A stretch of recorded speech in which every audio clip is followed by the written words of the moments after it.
Professora Isabelle. Opa. Vai ser com a professora Isabelle Watanabe. A professora, ela é farmacêutica oncológica, trabalha ali no Hospital Erasto Gettner, e ela tem uma ótima experiência, assim, nessa área de oncologia. Os próprios professores da farmacologia da PUC super recomendaram ela, assim, a gente escutou muito elogio bom, seja da professora Fernanda, que foi a que nos passou o contato. Então, a gente acredita que ela vai ser bastante proveitosa para todos vocês. E aí, a aula de hoje, a gente vai conversar principalmente sobre a parte das quimioterapias e um pouco de terapia-alvo. Aí, se vocês gostarem, até conversei já com a Isabelle, que para o segundo semestre a gente pode organizar de fazer uma aula mais focada com hormonioterapia e imunoterapias. Então, a gente espera que vocês tenham um bom aproveitamento e agora deixo a palavra com a professora Isabelle. Boa noite, então, a todos. Está todo mundo me ouvindo bem? Justo hoje meu fone resolveu estragar, então eu estou tendo que falar com o som do notebook mesmo, então pode ser que fique um pouquinho de eco. Então, muito obrigada pelo convite, né? Uma alegria participar disso e compartilhar um pouco do meu conhecimento com vocês. Só fazendo uma correção aqui, eu sou farmacêutica pela PUC, né? Eu trabalhei muitos anos no Erasto, mas faz umas 2 semanas que eu deixei a equipe do Erasto. Agora eu trabalho numa empresa chamada Iquivia, que trabalha com estudos clínicos, então eu acompanho os estudos clínicos, o desenvolvimento. A princípio eu estou na área de Covid, mas o meu foco mesmo é a oncologia. Vocês estão conseguindo ver a minha tela? Sim, aham. Maravilha, deixa eu... Aqui. Então, eu sou farmacêutica especialista em onco, tá? Pelo Hospital Erasto Gettner, eu fiz residência lá no Erasto. Deixa eu pegar um apontador. Atualmente, eu também sou mestranda em ciências farmacêuticas na UFPR. E como eu falei, atualmente eu estou trabalhando em outra empresa. Cortou meu coração deixar o Erasto, mas tem uma hora que a gente precisa de novos desafios na nossa carreira, né? Aqui eu deixei meu e-mail também para vocês, se vocês tiverem alguma dúvida dessa aula, quiserem alguma referência, algum artigo, pode me mandar uma mensagem que eu passo para vocês. Então, hoje, quando eu recebi o convite do Ricardo para fazer essa aula, eu achei bem desafiador, porque falar de oncologia em 1 hora, né, agentes antineoplásicos em 1 hora é bem complicado. Mas hoje eu vou, como eu comentei com ele, eu vou focar assim, na quimioterapia citotóxica e citostática, que é basicamente o feijão com arroz da oncologia. Então, todo profissional que vai trabalhar com oncologia, em algum momento vai trabalhar com esses agentes, vai ter que ter uma noção de como funcionam esses agentes. Eles foram os primeiros agentes utilizados no tratamento dos tumores, então a gente tem que ter um conhecimento, e eles também têm bastante reação, bastante cuidado clínico que a gente tem que ter com o paciente, tá? Declaro não apresentar nenhum conflito de interesse, tá? Então, as opiniões expressas aqui são baseadas no que eu fui pegando em artigos, não tem nada relacionado com o Erasto, nem com a empresa que eu trabalho atualmente, tá? Então, uma introduçãozinha básica, eu sei que vocês são uma liga de oncologia, já devem estar cansados de ouvir fazer falar essas introduções, mas eu acho importante para a gente se situar, né? Então, a oncologia, o câncer, né, ele é uma doença milenar, um dos principais problemas de saúde pública mundial, principal causa de morte nos países desenvolvidos e a segunda causa de morte nos subdesenvolvidos, né, perdendo somente para as doenças cardiovasculares. Em relação à estatística, né, a do INCA, que é a mais recente, são referente aos dados de 2018, em que a gente teve 18 milhões de novos casos no mundo e cerca de 9,6 milhões de óbitos.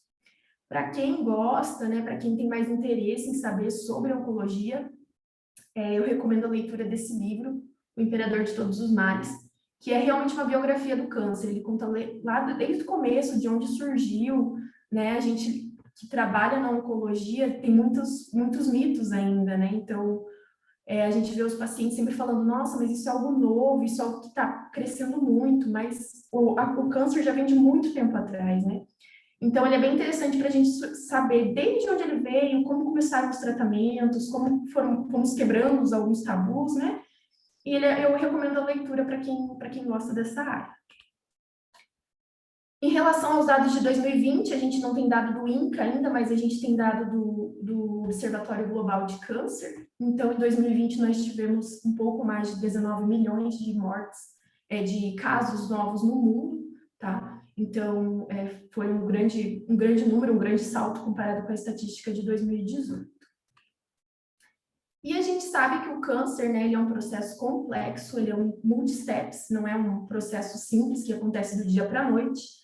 Tem toda a parte de iniciação, no qual o DNA, uma célula normal, ela sofre um processo de iniciação por um agente químico, um agente radiológico, um agente biológico.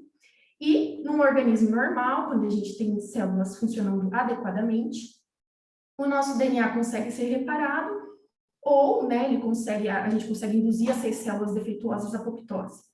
Porém, em algumas situações, as células cancerígenas conseguem escapar esses mecanismos de apoptose e começam a proliferar, começam a desenvolver, promover essas mutações, essas alterações, tá? Então, com isso, a gente vai ter a fase de promoção, progressão, e quando a gente tem invasão de outros tecidos, outros órgãos, a gente tem as metástases. Em relação aos tratamentos, então, os primeiros tratamentos que a gente teve para os tumores foram as cirurgias, seguido das radioterapias, e por último, mas não menos importante, vieram as quimioterapias, tá? E o que é a quimioterapia, né? Então, tem muita gente que confunde esses conceitos de quimioterapia, acha que é toda a medicação intravenosa que faz no tratamento do câncer. Então, a gente tem que ter alguns conceitos mais claros, tá? Então, de modo geral, a terapia antineoplásica é um tratamento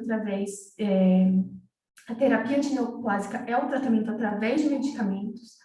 De modo geral, eles afetam a divisão e a proliferação das células, eles podem interferir na cascata de sinalização das células, porque, como vocês devem saber, muitos tumores, uma das causas dele é alguma alteração na cascata de sinalização que a minha célula está sinalizando para ela se proliferar incontrolavelmente, tá? Então, eu posso interferir nessa cascata de sinalização para impedir a proliferação celular.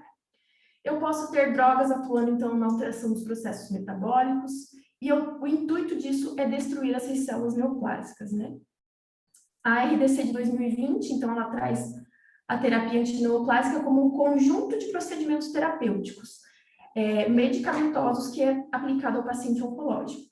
Então, quando a gente fala de terapia antineoplásica, a gente tem todos esses conceitos, a gente tem todas essas classes medicamentosas.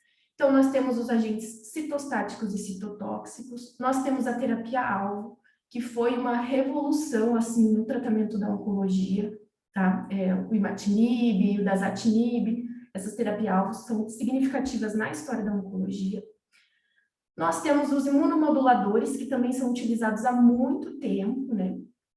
E desempenham um papel importantíssimo na oncologia.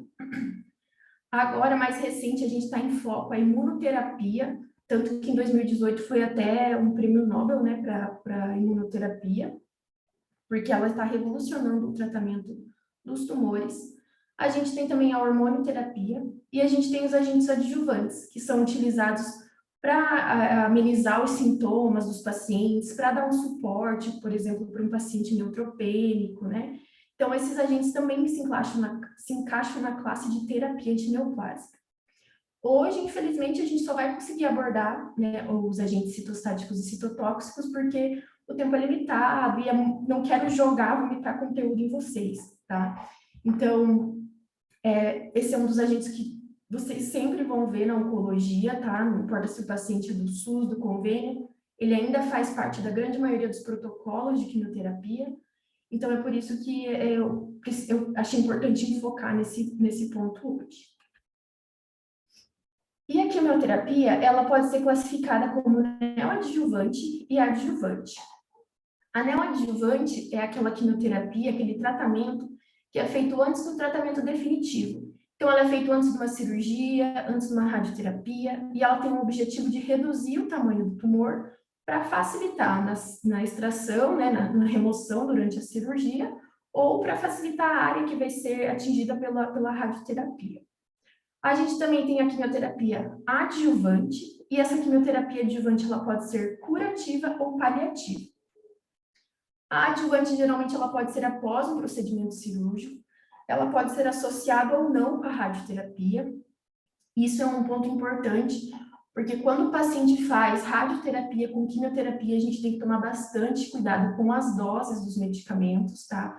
Porque muitas vezes eu posso potencializar a ação desse medicamento antineoplásico, eu tenho que tomar cuidado com as doses limites que eu estou fazendo no meu paciente, tá?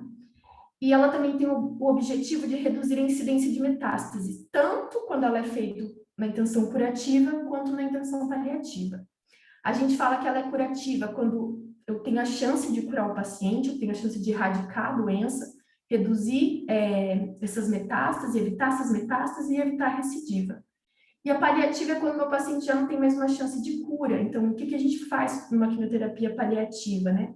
A gente tenta só aliviar os sintomas, evitar que o tumor, né, tenha progressão de doença e também tentar dar uma qualidade de vida para esse paciente, né? Qual que é o racional, então, da terapia antineoplásica? Não sei se vocês já ouviram falar, mas tem um artigo muito interessante, que é o Hallmarks of Cancer. Se vocês quiserem, eu posso enviar para vocês depois. Que ele traz os principais pontos que caracterizam uma célula como célula cancerígena. É como se fossem as marca registrada das células cancerígenas. Então, são aqueles mecanismos que as células conseguem desenvolver para se tornarem células neoplásicas. Então, escape dos supressores de tumor, escape do sistema, da destruição do sistema imune, indução da angiogênese, resistência à morte celular, desregulação, desequilíbrio, né, do mecanismo energético das células, a proliferação sustentada, os sinais de proliferação sustentados que vão fazer com que a célula se multiplique sem ter nenhum estímulo ali, né? Então, todos isso são itens que são pontos que vão caracterizar uma célula como célula antineoplásica. E nesse artigo, ele traz quais são os mecanismos que a gente tem para conseguir contornar esses hallmarks of cancer, né? Hoje em dia, a gente já tem muitas drogas que são utilizadas, né? A gente tem os inibidores do fator de crescimento fator de epitelial, fator de crescimento epitelial, a gente tem os inibidores da PARP, a gente tem os inibidores de fator de crescimento epidérmico. Então, alguns deles ainda estão em estudo, como, por exemplo, os inibidores da telomerase. A gente tem as imunoterapias.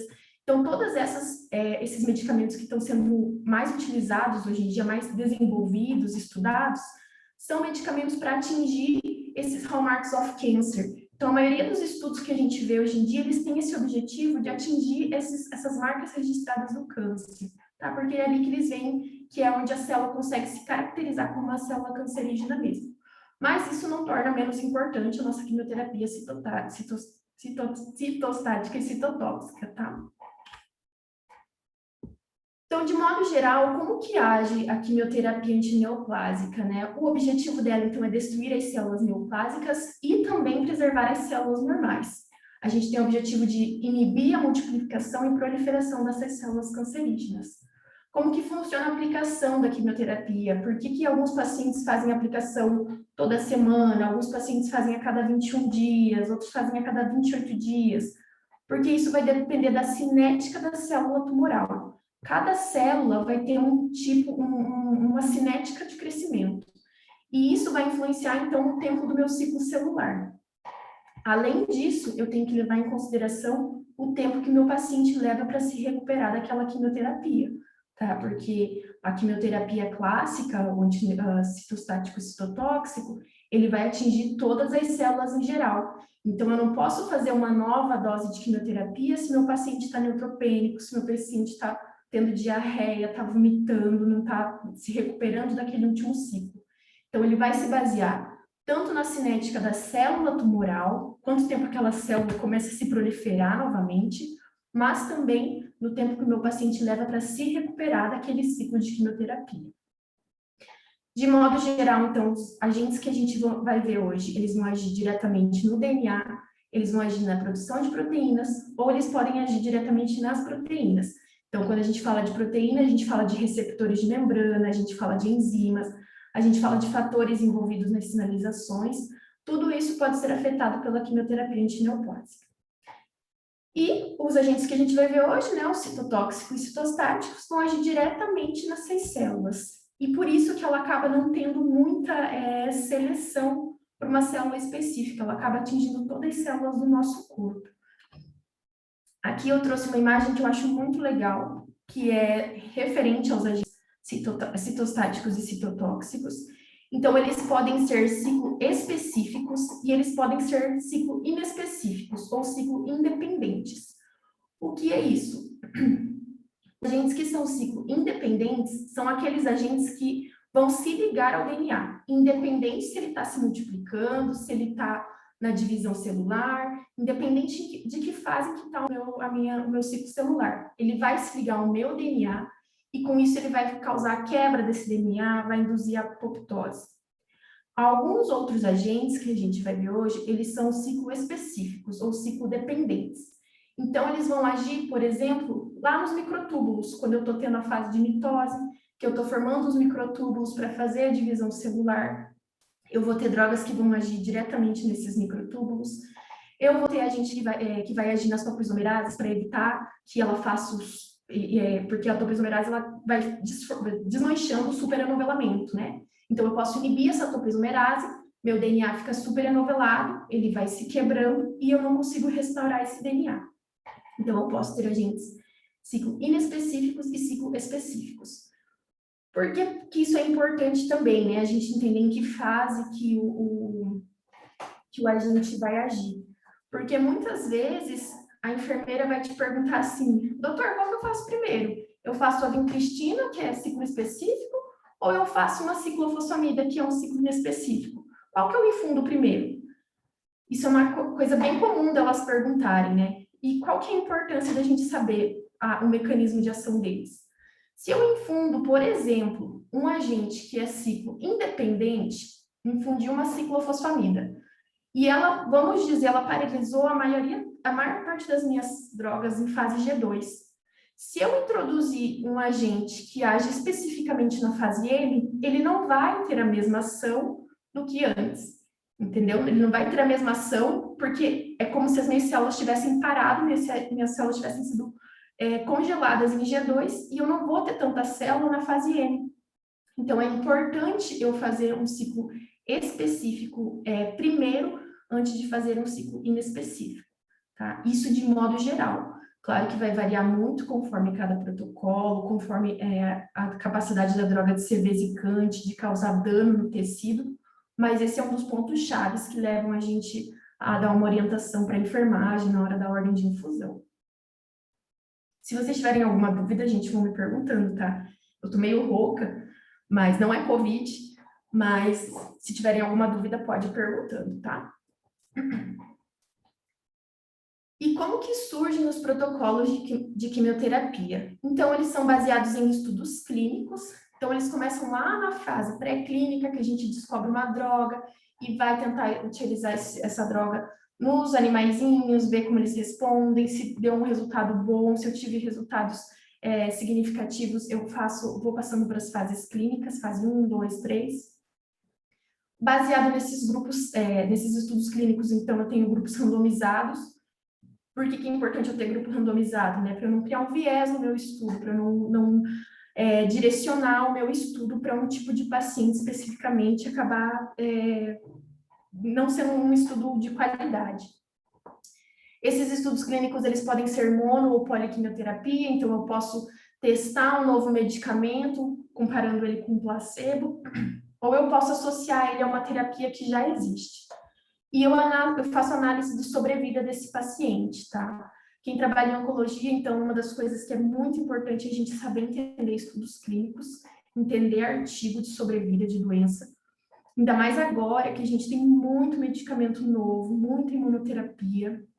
Aí eles vêm com aqueles resultados maravilhosos, mas quando você para ler, analisar com calma, você vê que não é bem aquilo. Talvez o custo daquilo não seja tão significativo, né? Óbvio que se fosse para mim, para ter 3, 4 meses de sobrevida, eu ia querer. Mas a gente tem que analisar com cuidado esses artigos. Tá?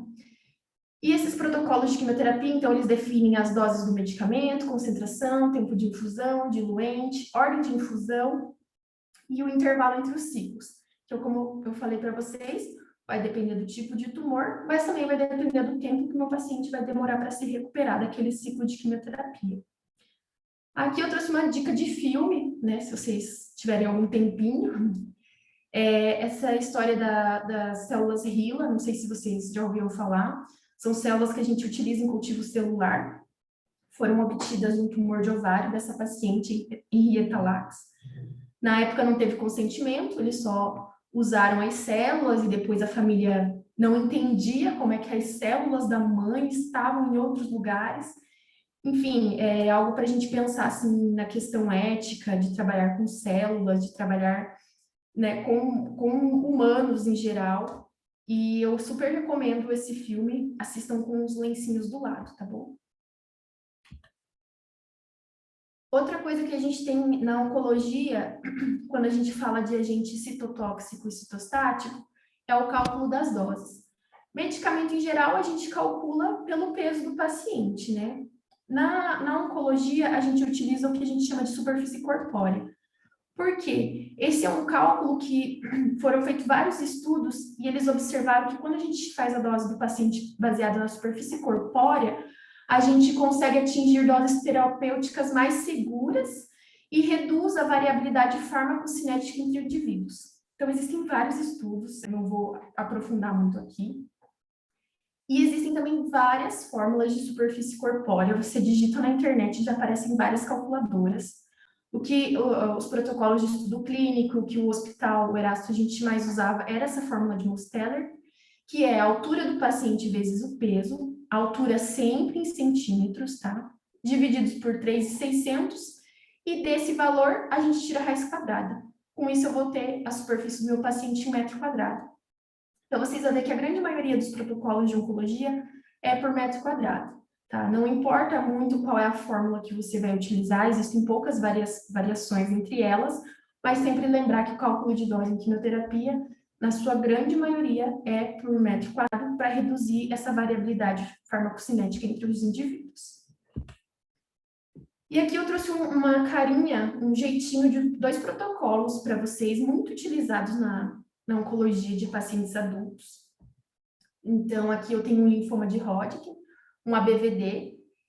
Então, aqui eu tenho as drogas que vão ser utilizadas, né? A doxorubicina, a gente fala A, porque ela é também chamada de adriamicina, tá? Então, adriamicina, 25 mg por metro quadrado, D1 e D15, bleomicina, 10 unidades por metro quadrado, vinblastina, dacarbazina, D1 e D15 a cada 28 dias.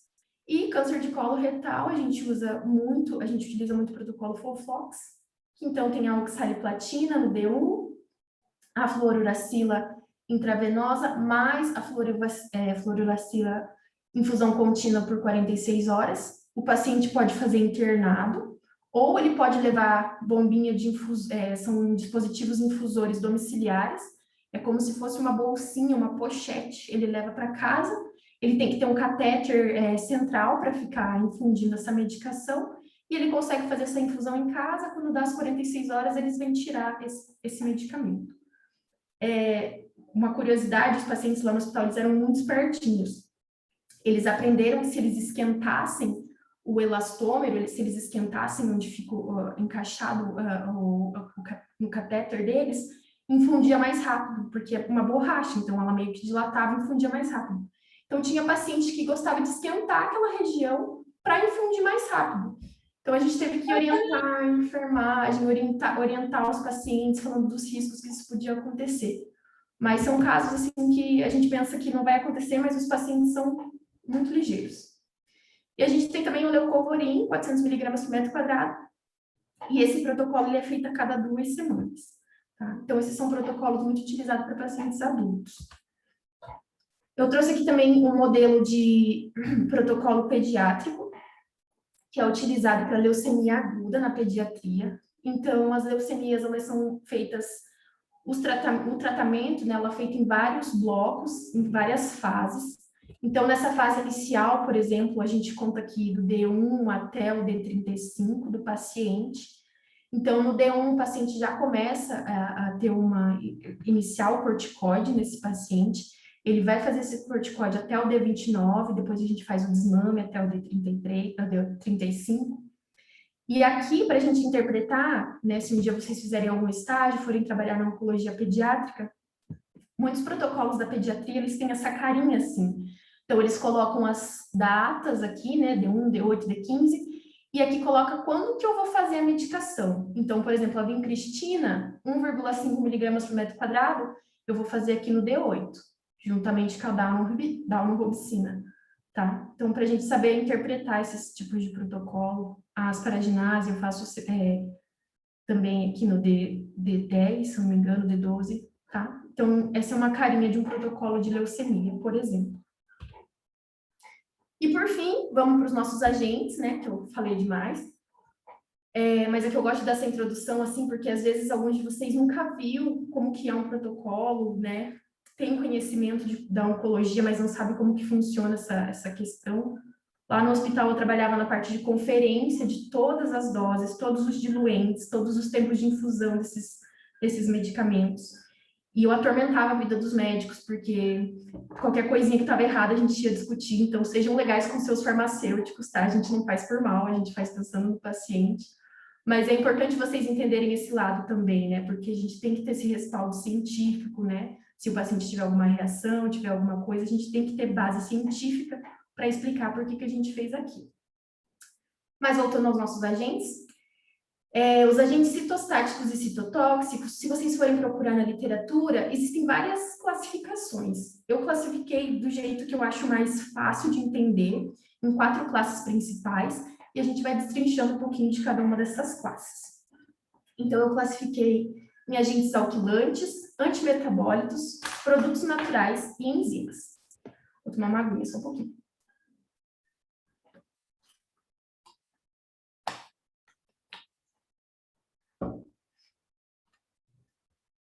Então, os agentes alquilantes, eles vão atuar diretamente no DNA, eles possuem um grupamento alquil, que eles fazem uma ligação no DNA, em qualquer par de base do DNA, ele vai lá e consegue se ligar nesse DNA, e isso faz com que as enzimas de reparo reconheçam que tem uma estrutura ali que está errada, que tem um agente errado ali, e ela vai quebrando o DNA.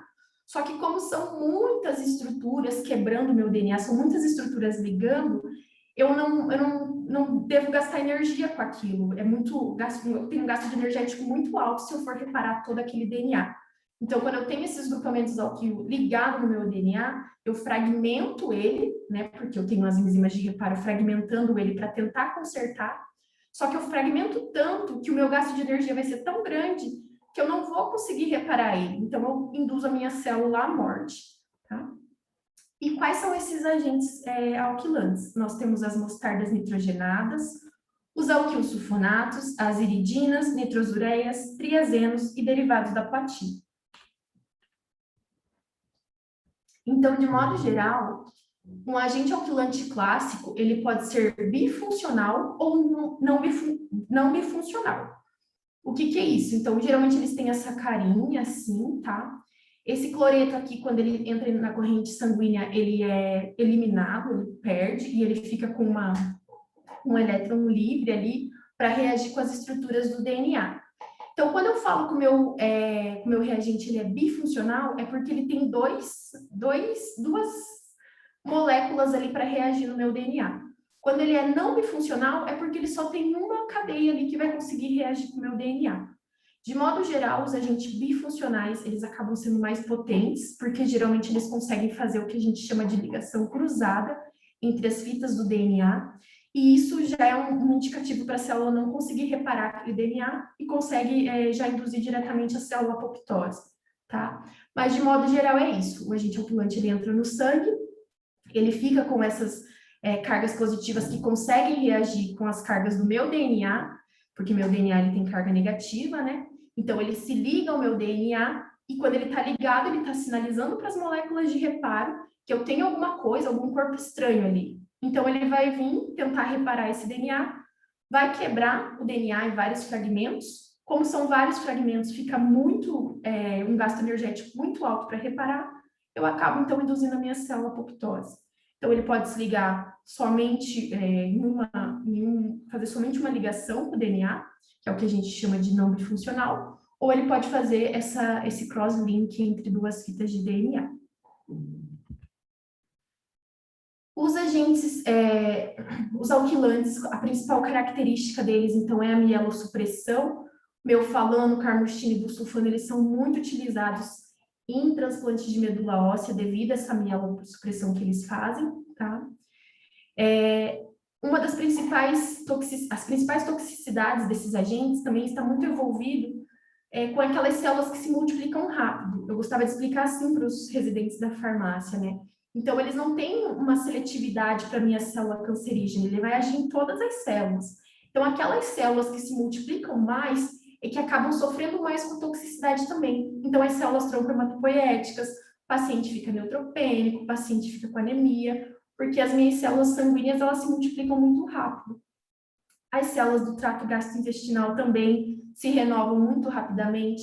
Então, meu paciente vai ter bastante náusea e vômito, tá? Quanto maior a dose, associando as medicações, eu posso ter mais náusea e vômito nesse paciente. Vou ter alopécia, tá? E esses agentes também, eles são teratogênicos e carcinogênicos. Por isso que esses agentes só podem ser manipulados, preparados em cabines de segurança biológica. Se um dia vocês verem alguma enfermeira quebrando algum comprimido de ciclofosfamida na ala, não pode, tá, gente? É perigoso para a enfermeira que está fazendo isso. Então, dos representantes dos agentes alquilantes são as mostardas nitrogenadas. Eles são utilizados em diversos protocolos. Os representantes são a ciclofosfamida, ifosfamida, melfalano, clorambucil, bendamustina. Ciclofosfamida e melfalano a gente tem na forma intravenosa e via oral, clorambucil só via oral, e fosfamida e bendamustina somente intravenoso. A ciclofosfamida ela é utilizada, então, para várias neoplasias, então, linfoma não Hodgkin, leucemias, mieloma múltiplo, tumores sólidos, como câncer de mama, sarcomas. E em altas doses, eles também são utilizados na mobilização para o paciente fazer o transplante de medula óssea. E, às vezes, após o transplante, ele pode ser utilizado como um agente imunossupressor para evitar que o paciente rejeite aquela medula. Tá? Existem vários estudos, os protocolos da Sociedade Brasileira de Transplante de Medula Óssea, traz alguns estudos falando sobre essa ação da ciclofosfamida pós-transplante como agente imunossupressor. A ifosfamida ela é utilizada em tumores germinativos, sarcomas, tumor de ovário e caídas de linfomas. Ela é muito utilizada em pediatria, principalmente para os sarcomas e osteosarcomas. E o melfalano ele é utilizado para mieloma múltiplo. Ele não tem muitos tumores que a gente usa o melfalano, mas ele é utilizado em mieloma múltiplo ou como condicionamento para transplante de medula óssea. Todos esses agentes aqui, eles são bifuncionais.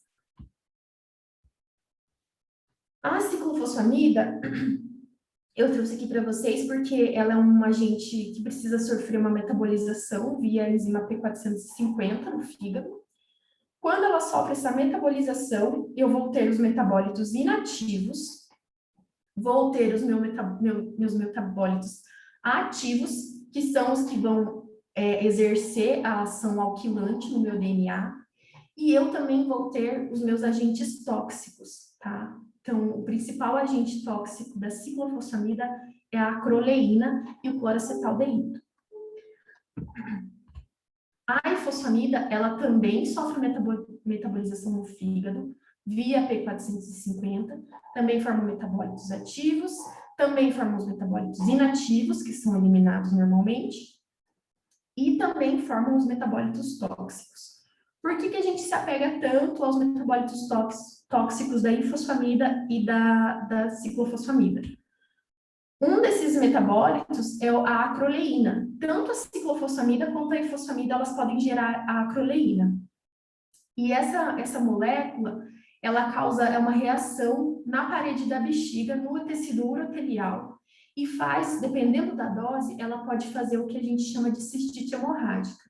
Tá? Dependendo da dose, ela pode ser só uma hematúria microscópica, mas, dependendo, ela pode ser também grave. O paciente pode ter uma hematúria significativa, necessidade de transfusão. tá? Então, a gente tem que tomar bastante cuidado quando a gente usa ciclofosfamida e mesna. E o que eu faço quando eu vou usar esses medicamentos? O que eu faço para evitar essa cistite hemorrágica, né? A gente tem uma outra medicação, que é a mesna, que ela é utilizada como profilaxia para evitar com que eu tenha cistite hemorrágica no meu paciente. Então, a mesna ela é administrada ou via oral ou intravenosa, tá? Tem que tomar bastante cuidado porque varia muito a dose via oral, a biodisponibilidade não é a mesma. Então, tem que tomar cuidado quando os protocolos mandam fazer intravenoso e no hospital só tem via oral. Tem que tomar cuidado com essa conversão, tá? Então, na corrente sanguínea, ele é transformado em dimesna, mas depois, no rim, ele volta à forma de mesna, e essa mesna, ela reage com a acroleína, ela complexa com a acroleína e ela neutraliza a acroleína. Com isso, eu não tenho acroleína para reagir na parede da minha bexiga, eu não tenho dano na parede urotelial e eu não tenho a cistite hemorrágica, tá? Quando eu faço ifosfamida, eu sempre associo mesna, então eu posso associar de 60% a 100% da dose, vai variar conforme o protocolo. Então, por exemplo, minha dose de ifosfamida é 5.000 miligramas, eu vou fazer 5.000 miligramas de mesna. Tem médico, tem protocolo que faz infusão de 24 horas, tem paciente, tem médico que opta por fazer infusão, divide em 3 doses e faz na hora 0, antes da ifosfamida, na hora 4 e na hora 8, tá? Então, varia muito conforme o protocolo e conforme a experiência do médico também. Lá no hospital, a gente só fazia a mesma de 24 horas se o paciente estava internado. Geralmente, a gente fazia na hora 0, hora 4 e hora 8, né? Para ir monitorando esse paciente. E a ciclofosfamida é meio controverso, assim, quando usar a mesna, varia muito conforme cada protocolo. Geralmente, baixas doses, abaixo de 300 miligramas por metro quadrado, não é recomendado fazer, mas se o médico avaliar, né, ver que o paciente tem algum histórico, algum problema, tem alguma queixa, já tem um histórico de hematúria, ele já pode associar a mesna, tá? Mas geralmente em adultos é feito em altas doses, geralmente acima de 300 miligramas por metro quadrado. Em crianças também é recomendado uma dose de 300 miligramas por metro quadrado, mas lá no hospital, né, lá no Erastinho, a gente costumava fazer mesna para todas as doses de ciclofosfamida, para evitar que o paciente tivesse complicações. Outro metabólito tóxico da ifosfamida e da ciclofosfamida é o cloracetaldeído, tá? Esse cloracetaldeído, ele vai fazer uma inibição de flavoproteínas e vai causar distúrbios na mitocôndria, vai causar distúrbios no NAD, NADH, impedindo a metabolização dos aldeídos, e com isso eu vou ter o que a gente chama de encefalopatia. Como que eu identifico o paciente com encefalopatia, né? Ele começa a ter alteração do estado mental, ele pode até entrar em coma, pode ter convulsões, tá? E se o paciente apresentou encefalopatia uma vez que ele fez a ifosfamida, ele vai apresentar sempre. Então, ficar de olho no paciente quando ele vai fazer a infusão de ifosfamida. É bem raro, nesses 4 anos que eu trabalhei no Erasto, eu acho que eu vi ifosfamida sair todo dia, eu acho que eu vi uns 3 ou 4 casos de encefalopatia, tá? Mas a gente tem que tomar cuidado, porque se a paciente apresenta encefalopatia em uma infusão, em todas as outras ele vai apresentar. E o que a gente faz quando o paciente tem essa encefalopatia, começa a ter esses quadros de alteração mental? O que a gente tem que fazer? Tá? O recomendado é fazer, então, azul de metileno. Ele faz tanto a ação de reverter essa encefalopatia, ele vai atuar como aceptor de elétrons, vai conseguir restabelecer esse equilíbrio entre NAD e NADH. Então, ele pode ser utilizado para reverter esse quadro de encefalopatia e também para impedir nas próximas infusões. Então, fiz ifosfamida no meu paciente, ele apresentou esse quadro de encefalopatia, eu trato com azul de metileno, de 6 em 6 horas. A dose, eu não vou lembrar de cabeça, porque não saía muito, não é um protocolo muito comum, mas tem em literatura também, não é difícil de encontrar. Mas eu faço essa medicação enquanto o paciente estiver fazendo a ifosfamida. Nas próximas infusões, eu começo o azul de metileno pelo menos 6 horas antes de começar a ifosfamida e mantenho pelo menos 24 horas após o término, tá? Então, se o paciente já teve uma uma alteração neurológica numa primeira infusão com ifosfamida, ele sempre vai ter. Então, eu sempre vou ter que associar o azul de metileno. Outro agente alquilante, então, são os alquilsulfonatos. Eles são utilizados, o principal representante é o busulfano, que é o mais utilizado no Brasil. Ele é utilizado no condicionamento de transplante de medula óssea, a forma intravenosa. A forma via oral, ele é utilizado em baixas doses para o tratamento de mieloma múltiplo. Quando ele é utilizado em forma intravenosa, ele tem um alto risco de convulsão. Então, geralmente, 24 horas antes de começar o busulfano, a gente começa a idantalizar o paciente. A gente começa a fazer idantal, faz uma dose de ataque, seguido de doses... eu também não vou lembrar a dose, gente, porque faz um tempinho que eu não acompanhava os pacientes do transplante. Mas a gente faz essas doses de 8 em 8 horas, tá? Até o término do busulfano. O certo, o mais indicado, seria fazer a dosagem sérica do busulfano para ajustar a dose desses pacientes também, porque ele não tem uma distribuição muito linear. Mas a gente não consegue fazer isso para os pacientes adultos, que são muitos pacientes de transplante. Nos pacientes pediátricos, a gente ainda conseguia fazer essa dosagem sérica, porque essas amostras vão para São Paulo, então aqui em Curitiba não tem nenhum laboratório que faça isso. Então, para os pacientes pediátricos, a gente conseguia, porque era um número menor, eram 2 pacientes por mês, por exemplo. Nos adultos, nem tanto. Mas sempre fazer, então, um anticonvulsivante antes de infundir a medicação e manter pelo menos 24 horas após o término também, tá? Em altas doses, ele está associado com fibrose pulmonar, lesões da mucosa gastrointestinal e doença veno-oclusiva hepática. Ultimamente, eu não sei o que estava acontecendo, mas a gente estava tendo bastante paciente pós-transplante com DVO hepática.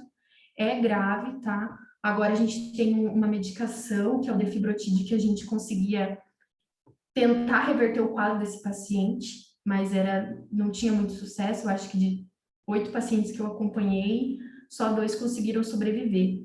Então, pós-transplante é bem grave, tem que tomar bastante cuidado com esses pacientes. Outro medicamento agente alquilante são as nitrosureias. Então, os representantes são a carmostina e a lomostina. A carmostina já não está mais disponível no mercado, tá? Ela era utilizada em altas doses para transplante de medula. O que a gente tem hoje é a lomostina, que é um comprimidinho. Ela tem um alto potencial emetogênico. Então, o paciente que vai fazer lomostina, né, ela é indicada para tumores cerebrais, para linfomas não Hodgkin e também para transplantes de medula óssea. Todos esses pacientes que vão fazer lomostina, eles têm que ficar sendo observados em relação a náusea e vômito. A gente geralmente associa antiemetogênicos de alta potência, porque o paciente passa muito mal, tá? Então, quando associar a lomostina, ver quais são os antieméticos mais potentes que vocês têm no hospital, na clínica, disponíveis, porque o paciente passa muito mal. Nós temos também os triazenos, que é a dacarbazina e a temozolomida. Dacarbazina ela é utilizada para linfoma, melanoma e sarcomas, e a temozolomida ela é utilizada para tumores do sistema nervoso central. A temozolomida ela pode ser comprimida ou intravenoso, e ela é bem cara, então tem que tomar bastante cuidado nos agendamentos do paciente, porque geralmente o paciente pode ter muita náusea, vômito, ficar mal e não conseguir fazer no dia, então tem que tomar bastante cuidado. E a dacarbazina, ela é utilizada, então, muito para linfoma e sarcoma, e ela tem uma baixa estabilidade, geralmente, após 24 horas, ela degrada e ela fica com uma coloração rosa. Lá no hospital, a gente sempre colocava, é recomendado em bula, né, colocar ela com uma capa fotoprotetora para evitar essa degradação com a luz, ela é fotossensível. E eu reforço isso por quê? Porque às vezes o paciente internou, vai fazer um protocolo, a gente prepara a dose na hora do almoço, aí você vai ver, a enfermagem vai instalar só no outro dia. O paciente passou mal, o paciente tinha procedimento, vai fazer a quimioterapia só no dia seguinte. Então a gente sempre orienta a olhar, abrir, dar uma olhadinha para ver se não está rosa aquela substância, porque ela pode ter degradado, né, nesse meio tempo. Então, se acontecer isso, né, devolver para a farmácia e preparar uma nova dose para não infundir medicação degradada no paciente. Outros agentes são os complexos da platina.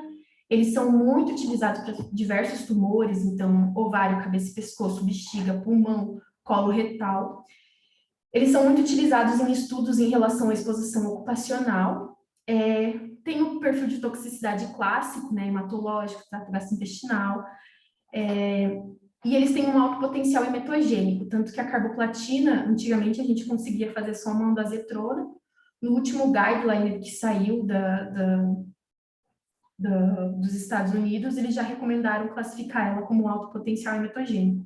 Então, é outra coisa que a gente tem que estar bastante atento, né, em relação ao potencial emetogênico, porque no SUS a gente ainda consegue sempre dar um jeitinho, mas agora no convênio eles são muito chatos com essa questão de liberar e tudo mais, sabe? Então, sempre tem que estar atualizado para conseguir fazer com que o convênio libere para o paciente não ficar passando mal, tá?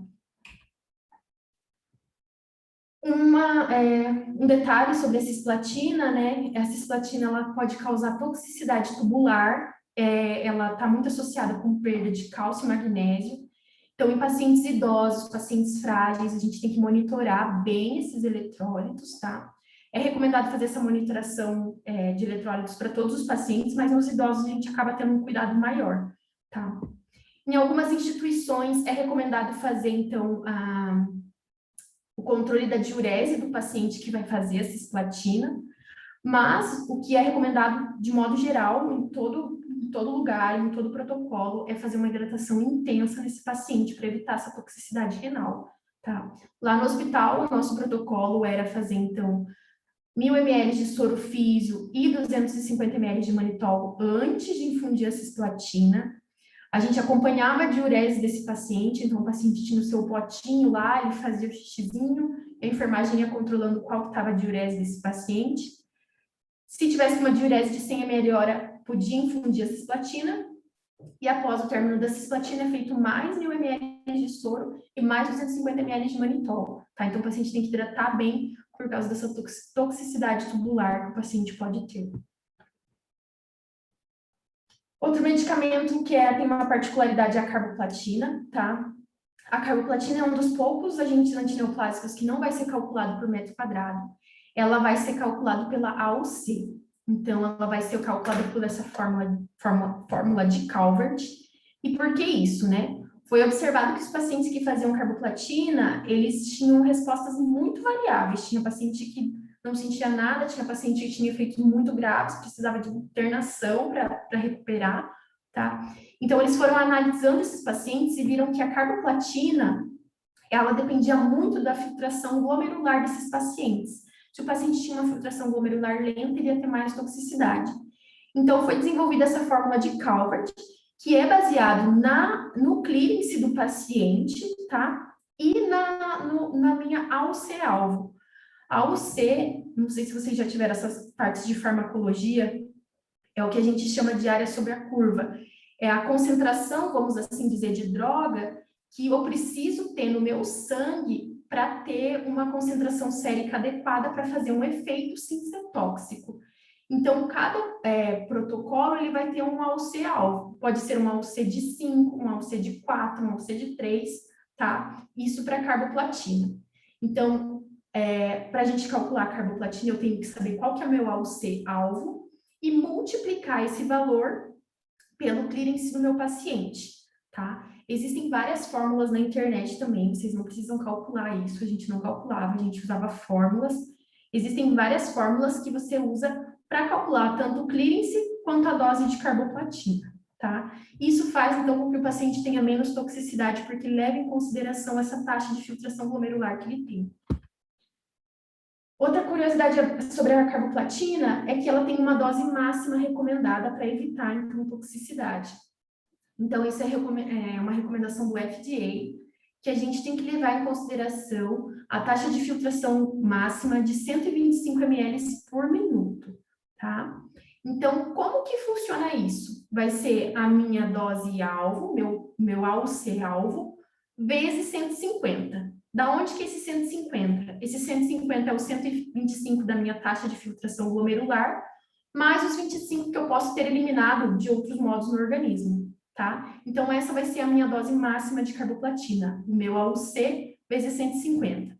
Então, o meu protocolo pede um AUC de 6 vezes 150, minha dose máxima é 900. Um AUC de 5 vezes 150, minha dose máxima é 750, tá? Eu trouxe um exemplo aqui para ver se fica um pouco mais claro. Então, um paciente com um câncer de colo uterino, a primeira linha que a gente tem no SUS atualmente é um paclitaxel, 175 miligramas por metro quadrado com carboplatina UC5 a cada 21 dias. Como que a gente calcula essa dose? O que a gente precisa saber? A idade da paciente, a altura da paciente, sempre em centímetros, tomar bastante cuidado, o peso dessa paciente e a creatinina. Dependendo da fórmula que eu usar, né, mas o que a gente utiliza muito é baseado no sexo da paciente, na idade, no peso e na creatinina, a gente calcula, então, a taxa de filtração glomerular dessa paciente e o protocolo está recomendando uma carbo-AUC5.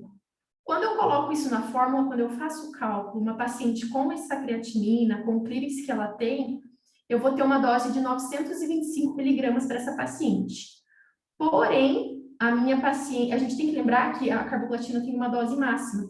Então, se a minha carboplatina é um AUC5, a minha dose máxima vai ser 750.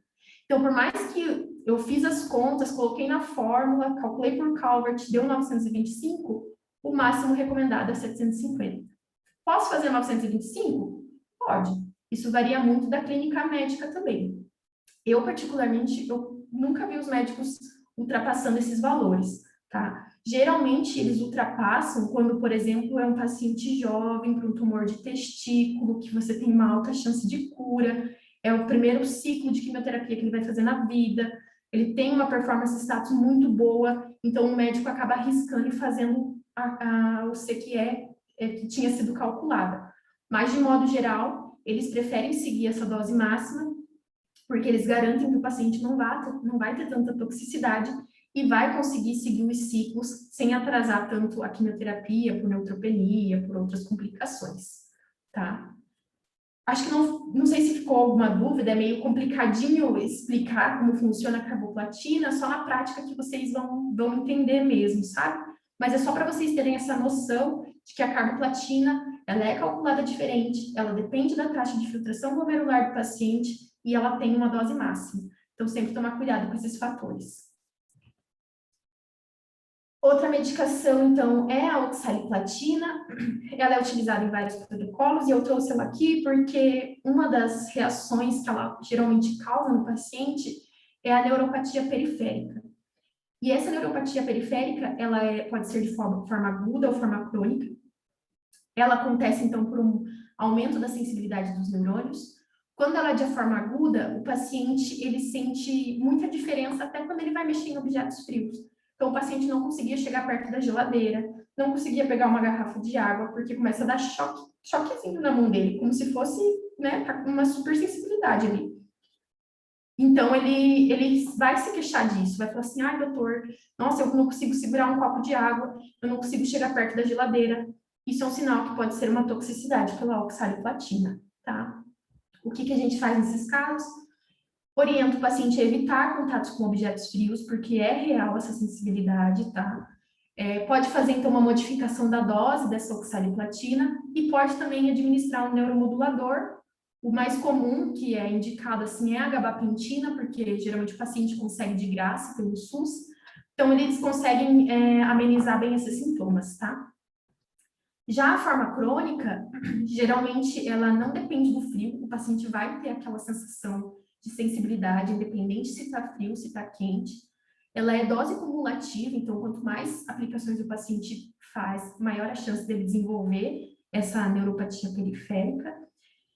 E após o término do tratamento, de 6 a 12 meses, em 80% dos casos o paciente volta ao normal, né? Pode ser que não volte mais 100%, mas a grande maioria dos pacientes volta ao normal, tá? Então, sempre se atentar a essas queixas do paciente, que às vezes a gente, não, mas levou um choquinho, né? Normal. Às vezes, se ele faz uma oxaliplatina, não é normal, né? Pode ser uma toxicidade que ele está apresentando aí. Outra utilidade que a gente tem para a oxaliplatina, quem é fã de Grey's Anatomy já deve ter ouvido falar da quimioterapia intraperitoneal hipertérmica, a HIPEC. Então, ela é uma quimioterapia que é feita no centro cirúrgico. Ela é utilizada em casos de carcinomatose. Pode ser, esse artigo, né, ele traz na carcinomatose peritoneal, mas os protocolos que eu acompanhei eram para carcinomatose de tumores de ovário e útero, tá? Então, como que é feito? O paciente vai lá na cirurgia, vai no centro cirúrgico, faz essa cirurgia redutora, retira o tumor, só que ele ainda tem aquela carcinomatose, tem algumas células cancerígenas ali.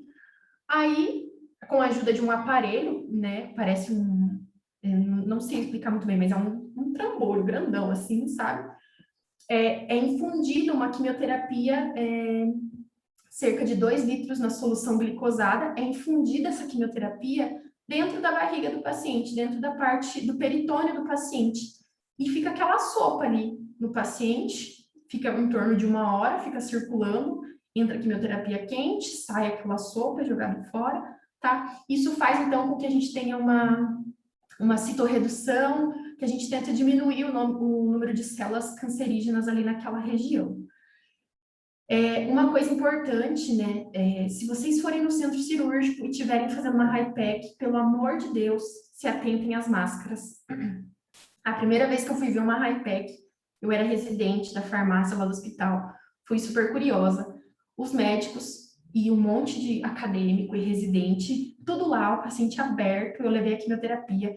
Eles colocaram aquela quimioterapia quente, evaporando, e todo mundo com uma máscara cirúrgica. Gente, eu quase tive um treco. É quimioterapia evaporando na cara, sabe? É muito perigoso.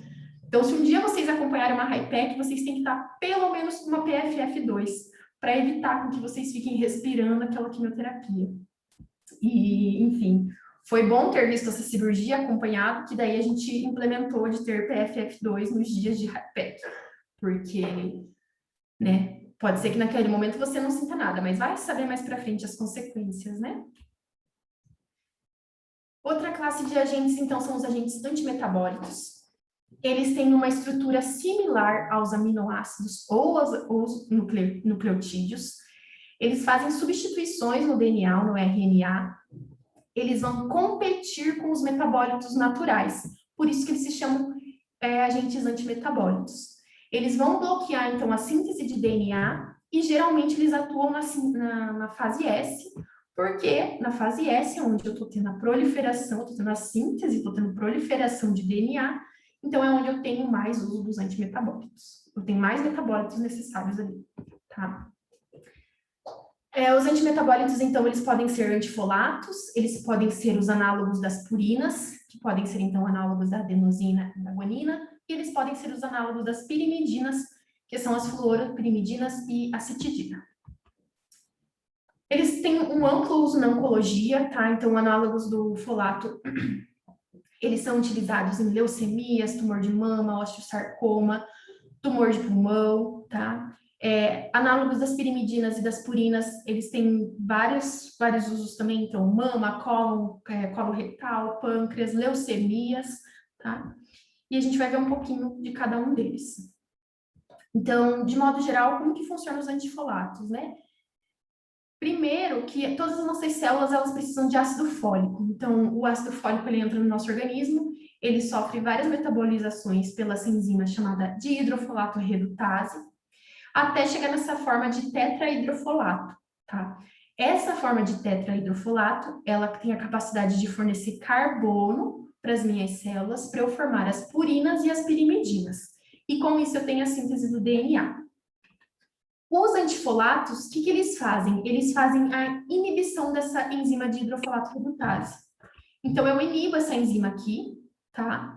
Então, eu não tenho a conversão de ácido fólico em tetrahidrofolato, não tenho fornecimento de carbono para as minhas células, não tenho formação de purinas e pirimidinas, tá? Então, eu tenho uma depleção de folatos intracelulares e vou ter o bloqueio, então, das purinas e pirimidinas. Um dos principais representantes é o metotrexato. Ele é muito utilizado para leucemias e para osteosarcoma e sarcoma. Uma das principais complicações dele é a toxicidade que ele pode causar. Então, o paciente com toxicidade por MTX, eu já vi paciente ir para UTI por toxicidade pelo MTX, tá? Paciente, se você for parar para pensar, o MTX, ele não vai estar agindo só nas células cancerígenas, ele vai estar agindo em todas as outras células. Então, o paciente tem náusea, vômito, desidratação, né? Ele fica muito mal. E para reverter ou para evitar essa toxicidade, quando a gente faz MTX em alta dose, a gente faz o que a gente chama de resgate de ácido, resgate com ácido folínico, ou resgate com folinato de cálcio. O que é isso?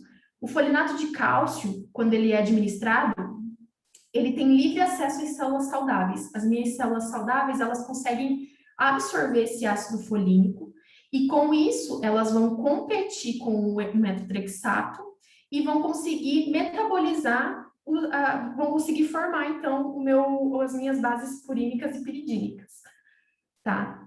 Isso nas células normais. Nas células cancerígenas, geralmente o ambiente é mais ácido e o ácido folínico não consegue ser absorvido por essas células tumorais. Com isso, eu não tenho a reversão desse processo de MTX, então eu não tenho a síntese do DNA e as minhas células morrem, tá?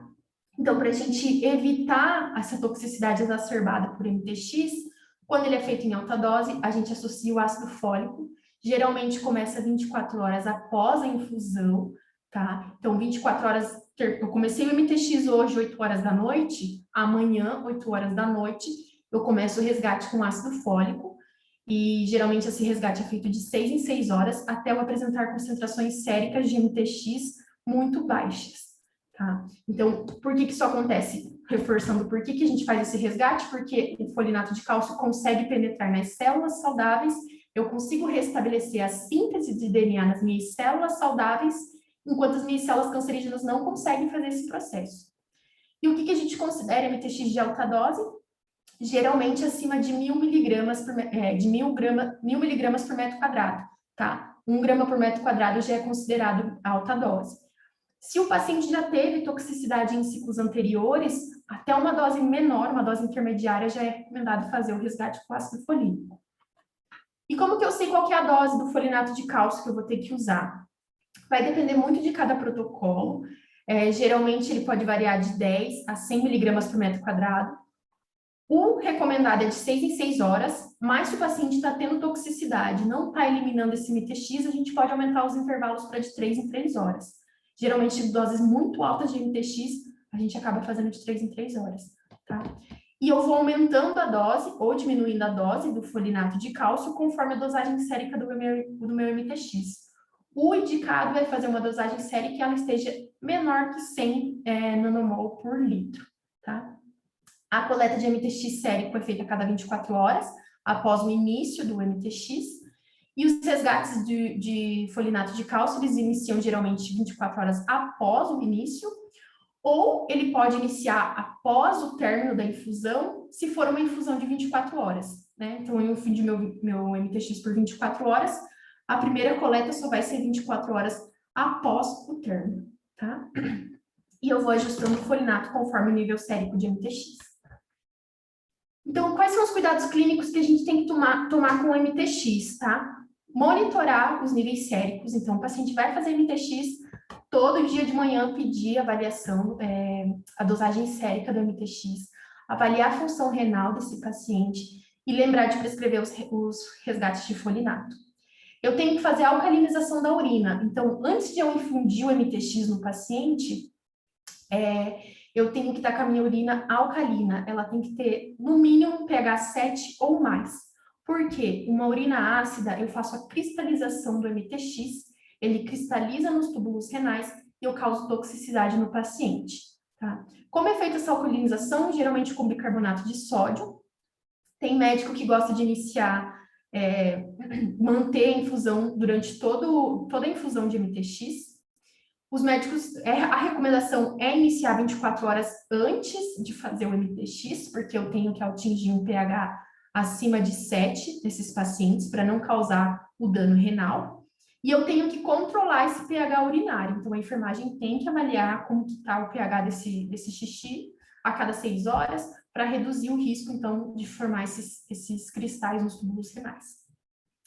E a hidratação também é recomendada, fazer pelo menos 12 horas antes até 72 horas depois, para ajudar nessa eliminação do MTX. Tá? Então, o MTX, fazer resgate de foliato de cálcio, monitorar o pH da urina, manter uma hidratação com bicarbonato de sódio para ajudar na alcalização da urina e fazer os níveis séricos do MTX. Dos antimetabólicos, nós também temos os análogos das pirimidinas. Então, os principais representantes são a citosina, as principais pirimidinas são a citosina, a timina e a uracila. Então, nós temos as fluoropirimidinas e os análogos das citidinas, que são a citarabina, a gemcitabina, azacitidina e decitabina. As fluoropirimidinas, então, o mecanismo de ação delas é a inibição de timidilato sintase. Quando eu faço essa inibição, eu não tenho timina para incorporar no DNA. Se eu não consigo incorporar timina, eu não vou ter síntese de DNA. São utilizadas nos tumores de colo retal, mama, gastrointestinal e ovário. A fluoruracila, ela é intravenosa, ela é líquida. A capecitabina, ele é uma medicação via oral, ele é um comprimido, porém ele é um pró-fármaco. Quando o paciente ingere esse medicamento, quando ele é administrado, ele é convertido em fluoruracila, tá? Então aqui eu gosto muito dessa imagem para a gente ver como que é, né, a estrutura da timina, da uracila, e como é a fluoruracila, tá? Então a diferença dela é que ela tem esse grupo fluoro na sua estrutura, mas durante, vamos dizer, a síntese do DNA, ela consegue enganar, né, e substituir a timina nesse processo de síntese de DNA. Os análogos da citidina, então, essa é a citidina, e aqui eu tenho, então, a azacitidina, a citarabina, a gemcitabina e a decitabina. Então, eu gosto de trazer essas imagens para vocês verem que elas são muito semelhantes na estrutura, né, por isso que elas competem com as pirimidinas na síntese do DNA. Elas são utilizadas geralmente, na grande maioria, elas são utilizadas para as leucemias, mas também a gemcitabina, né, um dos representantes, ela é utilizada para tumores sólidos, como pâncreas, mama, etc. A citarabina, ela, em altas doses, ela pode causar o que a gente chama de inflamação de pequenos vasos, e com isso ela pode causar a conjuntivite hemorrágica. Então, o paciente que vai fazer citarabina de alta dose, geralmente é paciente que vai tratar leucemia, linfoma. Quando ele vai fazer essas doses altas de citarabina, geralmente acima de 2.000 miligramas por metro quadrado, tem que ser associado um colírio de dexametasona, tá? Aplicar 2 gotinhas a cada 6 horas, para evitar, então, essa conjuntivite hemorrágica, tá? Então, citarabina de alta dose, acima de 1.000 miligramas por metro quadrado, sempre associar um colírio de dexametasona, algum corticoide que seja oftálmico, para a gente fazer, então, evitar essa inflamação e evitar essa conjuntivite hemorrágica. A gemcitabina, eu não entrei muito em detalhe aqui, mas só para vocês saberem que ela, além de ser utilizada para tumor de mama, ovário, no ano passado ela foi muito utilizada em várias clínicas para tumores de bexiga, porque os tumores de bexiga, geralmente, eles são tratados cirurgicamente, ou a gente pode fazer aplicação com a vacina OncoBCG, faz aplicação intravesical dessa OncoBCG, tá? E essa OncoBCG, eu não trouxe aqui porque ela entra na parte mais imunomodulatória, ela consegue estimular o nosso organismo a fazer uma reação inflamatória na bexiga e daí destruir aquelas células neoplásicas. Só que ano retrasado, o Brasil parou de fabricar BCG, a gente estava com dificuldade para importar, e começaram a sair vários artigos, então, mostrando que a gemcitabina podia substituir a BCG nos tumores de bexiga. A sobrevida não é tão parecida, né, quanto quando a gente usa BCG, mas era uma das melhores alternativas que a gente tinha no momento, então ela pode ser utilizada intravesical como uma alternativa para tumores na bexiga. Os análogos da purina, então, nós temos análogos da guanina e análogos da adenosina. Nós temos, então, análogos da guanina, a tilguanina e a mercaptopurina, que são comprimidos são utilizados geralmente na pediatria, e nós temos os análogos da adenosina, que os principais representantes são a fludarabina e a cladribina, e eles são intravenosos. Como eu falei para vocês, a mercaptopurina e tiogonina, elas são comprimidos, são utilizados geralmente em pacientes pediátricos para o tratamento de leucemias agudas, pode ser tanto a linfóide quanto a mieloide, mas geralmente nas leucemias agudas. E aqui a carinha, então, da tiogonina, é 6-TG, que a gente chama, e essa da mercaptopurina, então bem parecida com a adenina e bem parecida com a guanina. E a cladribina, a fludarabina, a clorafabina, são também utilizados em sua grande maioria para tratamento de leucemias, mas são intravenosos, não saem muito para tratamentos pediátricos, geralmente eles são mais utilizados para pacientes adultos. Saindo agora, então, dos antimetabólicos, entrando nos produtos naturais. Acho que vocês já estão cansados, gente, mas já está quase acabando, tá? Nós temos, então, os produtos naturais. Eles podem ser classificados, então, em antibióticos, alcaloides da vinca ou os taxóis. Esses dois, eles compõem os agentes antimitóticos. Nós temos as enzimas e nós temos os inibidores das topoisomerase, que podem ser as camptotecinas ou a epipodofilotoxinas. Essa é uma boa palavra para a gente pôr naquela forca, né? Acho que as pessoas nem jogam mais forca, mas enfim. Então, um dos representantes dos agentes naturais são os antibióticos, entre eles as antraciclinas. Os principais representantes são a daunorubicina, doxorubicina, idarubicina e epirubicina. Os 4 apresentam essa coloração ou vermelha. A epirubicina, a idarubicina, ela tem uma coloração mais laranjada, mas todas elas apresentam essa coloração devido a esse monte de grupo fenol que elas têm, né? Devido a esse monte de anel que elas têm. E elas têm uma ação vesicante. Por que é importante saber isso? Porque se esse medicamento extravasa, ele faz um dano tecidual muito feio, tá? Depois, se vocês tiverem interesse, procurem na internet, extravasamento de doxorubicina, o braço do paciente fica daquele jeito mesmo, sabe? Ele fica bem feio, precisa de debridamento, às vezes precisa de intervenção cirúrgica. Então, tem que ter noção dessa ação vesicante desse medicamento, porque se o paciente se queixar se queixar de dor na hora da infusão, tá ardendo, tá incomodando, se atentar imediatamente para ver se não teve um extravasamento, tá? Porque extravasamento de antraciclinas é grave, causa dano tecidual muito feio. Ela é utilizada, então, nos tratamentos de leucemias, linfomas, tumores de mama, ovários, sarcomas, entre vários outros. Qual que é o mecanismo de ação? Então, eles vão se intercalar com o DNA e elas também conseguem se intercalar com as topoisomerases, impedindo com que essas topoisomerases façam o desenovelamento do DNA. Com isso, então, eu vou causar a quebra desse meu DNA e levar à morte celular. As antraciclinas, elas também conseguem reagir como ferro presente nas nossas células, né? E dessa reação de ferro, oxigênio e antraciclinas, a gente consegue produzir, como é que chama? Radicais livres. E esses radicais livres, eles também vão agir no DNA, causando um dano nesse DNA e levando as minhas células à apoptose, tá? Porém, esse mecanismo de ação, essa geração de radicais livres, ele é limitante porque ele pode causar uma miocardiopatia nos pacientes. E as antraciclinas, então, a principal toxicidade dela é a cardiotoxicidade. Então, forma esses radicais livres, vai causar dano oxidativo no retículo sarcoplasmático, vou ter uma alteração na ligação de cálcio, altera essa utilização de cálcio pelo músculo cardíaco, e vou ter alteração na excitação elétrica e na contração cardíaca. A cardiotoxicidade é algo muito significativo no uso de antraciclinas, tá? Então, o paciente que faz antraciclina, ele tem que ser acompanhado nessa questão de ter esse dano, de ter essa miocardiopatia. Existem alguns fatores de risco associados a essas antraciclinas, e a dose cumulativa, ela é um desses fatores de risco, tá?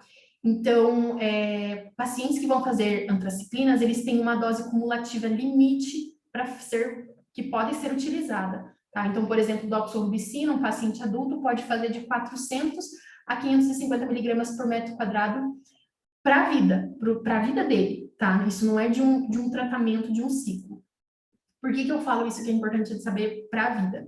Porque às vezes o paciente é uma criança, tratou uma leucemia, na leucemia a gente usa bastante, bastante antraciclina, e depois de adulto, ele teve problema cardíaco, ou teve algum outro tumor, teve algum sarcoma, vai precisar fazer uma antraciclina.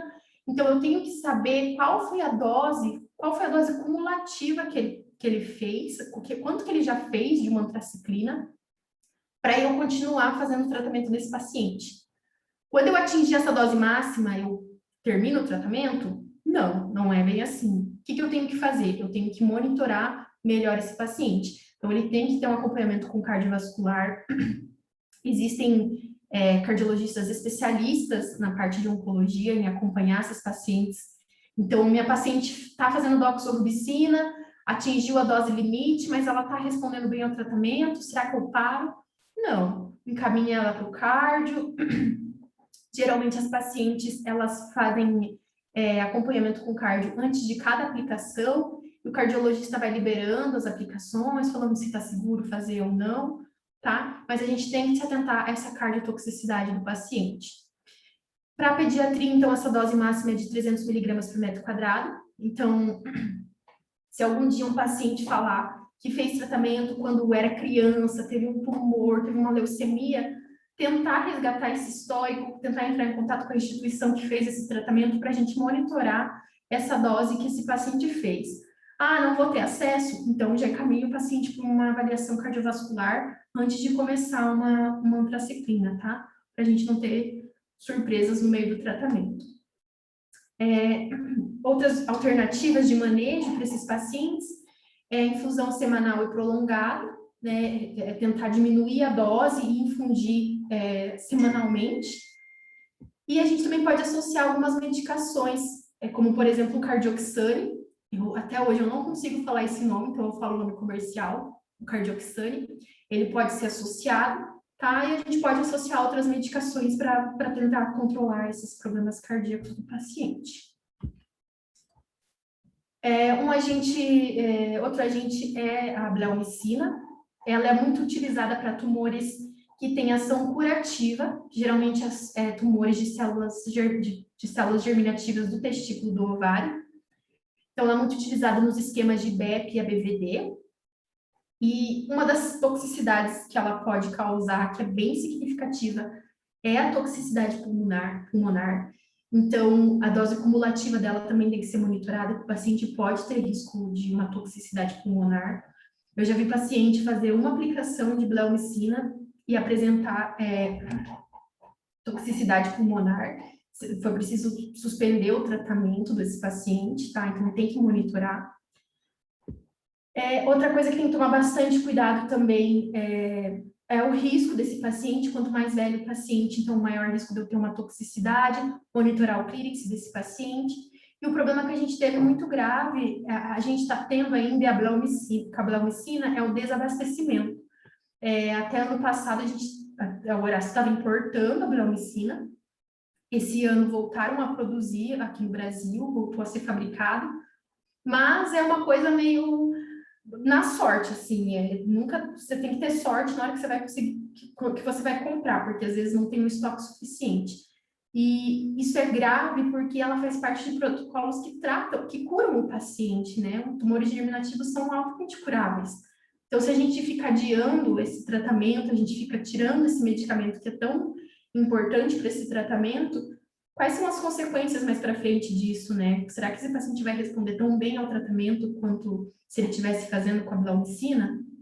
Né? Então, essa é uma das questões que a gente tem que se atentar quando tem esses desabastecimentos.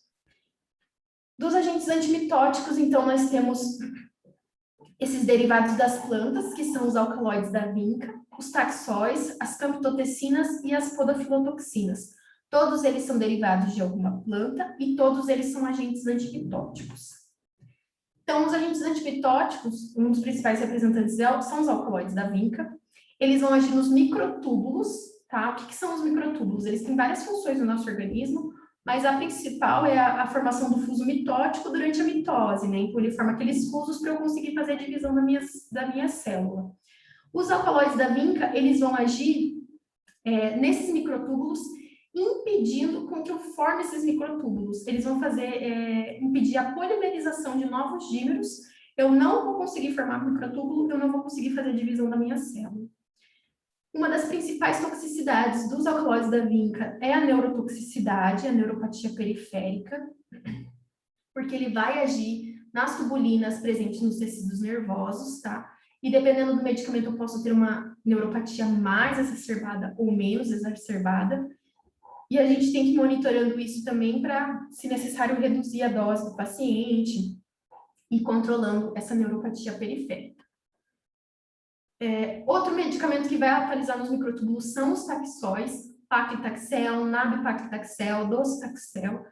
Só que ao invés deles impedir a polimerização, eles vão impedir a despolimerização. Então, eles vão impedir que o microtúbulo se desmanche para que eu consiga fazer a divisão celular, tá? Então, alcaloides da vinca eu impeço que os microtúbulos se formem, e os taxóis eu impeço que os microtúbulos se desmanchem.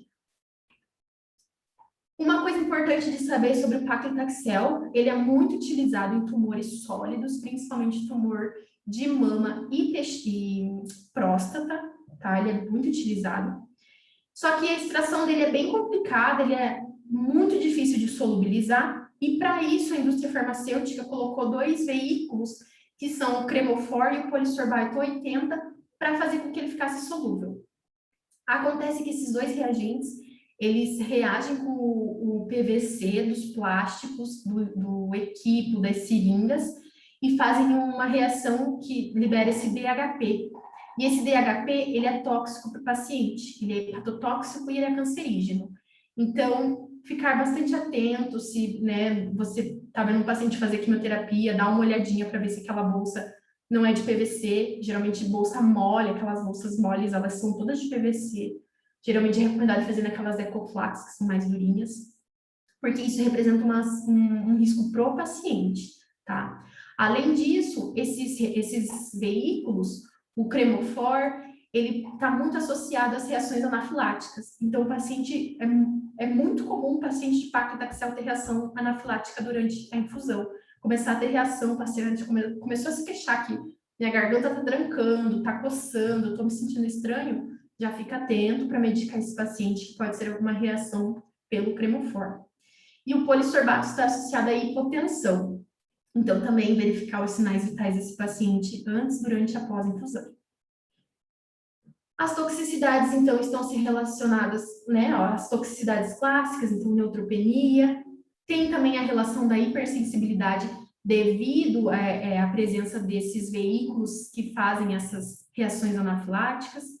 Neuropatia periférica, tá? Então, ele também pode causar neuropatia periférica, então a gente tem que tomar cuidado. O paclitaxel, ele também pode causar dano cardíaco. Então, uma paciente que tem um tumor de mama, geralmente o recomendado é ela começar a fazer 4 ciclos de AC, que é ciclofosfamida e doxorubicina, depois ela passa a fazer paclitaxel. Então, ela já fez uma medicação que eu causava uma cardiotoxicidade, vou fazer um paclitaxel que também tem uma chance de causar uma cardiotoxicidade. Então, ficar de olho nessas pacientes, ainda mais se for paciente mais idosa, já tem um histórico de problema cardíaco, a gente já tem que tomar mais cuidado nesse sentido. E o docetaxel pode causar onicólise, então os pacientes se queixam, às vezes a unha cai mesmo, dá bastante fungo.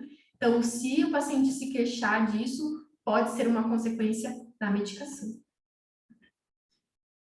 As camptotocinas, então, elas são inibidores da topoisomerase. Então, as topoisomerases, elas são enzimas responsáveis para evitar o superanovelamento do DNA. Elas também conseguem fazer a quebra do DNA e o religamento do DNA para evitar com que ele fique superanovelado. E as camptotecinas que a gente tem em uso fazem inibição das topoisomerases, então ela impede que a topoisomerase faça o desenovelamento, e com isso eu tenho a quebra do meu DNA e induzo a morte celular. Nós temos de camptotecinas o irinotecano e o topotecano. Do irino, ele é muito utilizado em colo retal, tem que ser utilizado um agente anticolinérgico, tá? Ele tem uma intensa ação colinérgica e pode causar diarreia intensa no paciente. Então, o paciente fez um irinotecano sem medicar ou com atropina ou com butilbrometo de escopolamina para evitar esses efeitos colinérgicos. O paciente teve reação, está tendo diarreia, pode medicar com loperamida. No entanto, se tiver mais de 24 horas de diarreia, é recomendado acompanhar melhor esse paciente, talvez seja necessário um antibiótico, monitorar melhor esse paciente, tá? Não se recomenda esse medicamento para pacientes idosos, devido a essa ação colinérgica que ele pode ter, e o perfil genético do paciente influencia muito a metabolização. Então, o paciente ele pode ter uma toxicidade maior ou menor, dependendo da presença dessa enzima UGT. Em alguns países, antes de iniciar irinotecano, é feito a pesquisa dessas enzimas, né? Só que aqui no Brasil isso não tem como acontecer. Então, a gente acostuma, né? Tem o costume de ajustar a dose conforme a toxicidade que o paciente vai apresentando. Então, tem muita diarreia, reduz dose, né? Até tentar encontrar uma dose mais adequada para esse paciente. O ideal era fazer esse perfil genético para ver se ele expressa ou não essas enzimas que influenciam no metabolismo. Mas, infelizmente, não é possível, né? Por fim, dos inibidores das topoisomerases, a gente tem as epipodofilotoxinas. O que a gente mais usa é o etoposídeo. Ele é muito utilizado em linfomas e leucemias, tá? Ele também vai fazer essa inibição da topoisomerase e impedir esse desenvolvimento do DNA.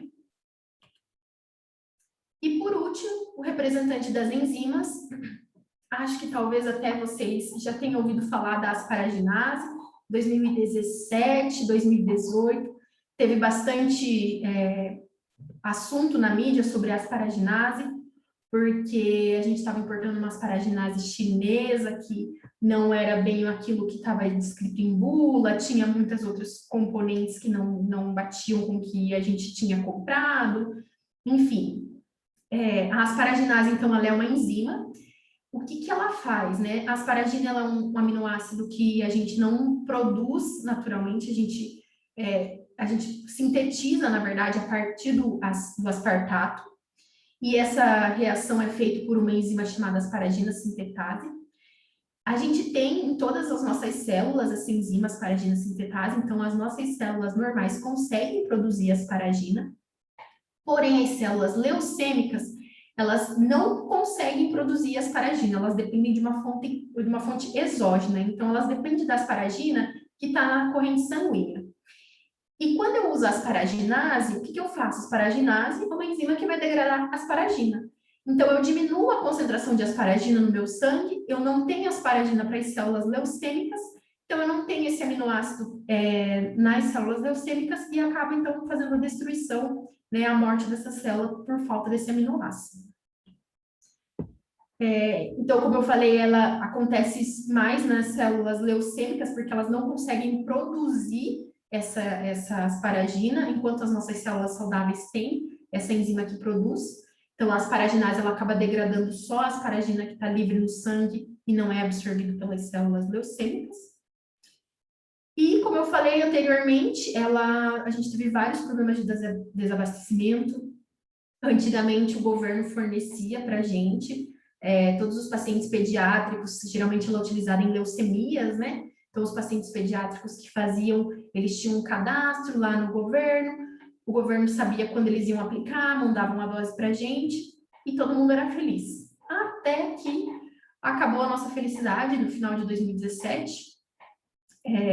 Eles pararam de produzir no Brasil e começaram a importar essa asparagina da China, e essa asparagina começou a ter muita reação nos pacientes. Aí começaram a fazer as análises farmacológicas e tudo mais, e viram que ela era muito contaminada, não era aquilo que realmente se esperava, enfim, proibiram a China de a gente comprar asparagina da China, e a alternativa que a gente teve foi o uso da asparaginase. Ela é quimicamente modificada, ela é pegilada, que a gente fala, é como se a gente colocasse uma molécula de açúcar nessa estrutura, e isso garante um tempo de meia-vida maior dessa estrutura no meu organismo. Porém, ela é de um custo elevadíssimo, então o governo não conseguia bancar esse medicamento para a gente, e ela tem um tempo de meia-vida muito curto, uma estabilidade muito curta, é questão de 3 meses, assim. Então, a alternativa que o Ministério da Saúde encontrou foi aumentar o valor do repasse, né, que a gente recebe para pacientes de leucemia, para que a própria instituição compre a PEG asparaginase e ele não precisa fornecer para a gente, né? Aumentou consideravelmente o valor, a gente consegue comprar essa PEG asparaginase, porém ela é importada, então tem que ter toda uma programação para não faltar essa medicação. E tomar muito cuidado, porque a dose de PEG asparaginase não é a mesma de asparaginase, o tempo de meia-vida dela é bem maior, então, se eu tenho um protocolo que eu uso asparaginase, eu vou substituir por PEG asparaginase, eu tenho que ver qual que é o tempo de meia-vida, qual que a dose vai ser equivalente, não posso simplesmente prescrever a mesma dose, tá? Então, eu tenho que tomar esse cuidado.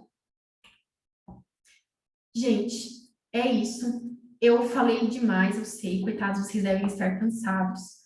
Não consegui abordar a parte da terapia-alvo, porque eu acho que tinha muita coisa importante para falar aqui para vocês nesses artigos, nesses slides. Mas eu acho que a gente pode deixar aberto, se vocês tiverem alguma dúvida, alguma curiosidade, a gente pode, em algum outro momento, discutir sobre isso. Eu posso disponibilizar esses slides também e disponibilizar também os artigos, as imagens que vocês tiverem interesse. Alguma dúvida? Se alguém tiver alguma dúvida e quiser mandar, pode mandar aqui no chat, ou se não, se quiser abrir o áudio também.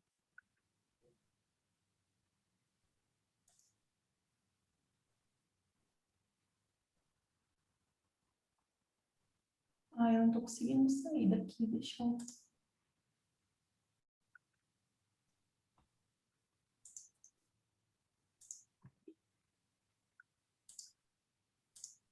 Consegui. 3 horas depois, consegui. Eu acho que é isso então, Isabelle. Muito obrigado pela sua aula, foi muito boa, conseguiu ajudar bastante a gente. Acho que principalmente nessa parte da farmacologia oncológica mesmo, que pelo menos no currículo de medicina é uma coisa que a gente não vê assim com a devida importância. Eles priorizam principalmente aquela parte da antibiótico terapia e tudo mais, e acaba sendo um assunto que muitas vezes não é cobrado no currículo mesmo. E Sim. aqui com a sua aula que ajudou muito assim, a gente geralmente escuta esses nomes dos remédios, mas a gente não conhece o mecanismo de ação, tudo como funciona. Então acho que foi bem esclarecedora para mim, pelo menos, acho que para a maioria também. Que bom, eu fico muito feliz, né, pelo convite, e eu acho importante falar sobre isso também, porque muitas vezes ninguém tem muita noção desses cuidados clínicos que tem que ter, né? A gente acaba vendo quando a gente está ali trabalhando na faculdade, eu também não aprendi nada disso, assim, né? Então, algo que fica faltando na faculdade que eu acho importante a gente compartilhar quando tem algum tempinho. Mas foi muito legal mesmo, adorei a didática também, e com certeza a gente vai querer depois aula de imunoterapia e hormonioterapia, daí a gente combina mais para o segundo semestre. Sim, pode, estou à disposição, se vocês precisarem. Perfeito, muito obrigado. Obrigada eu, boa noite, gente. Boa noite. Gente, aqui a Jéssica mandou do lado forms da presença, e se vocês puderem preencher. Eu acho que é isso, então. Muito obrigado, Isabelle, mais uma vez. Obrigada, boa noite, tchau, tchau. Boa noite, tchau.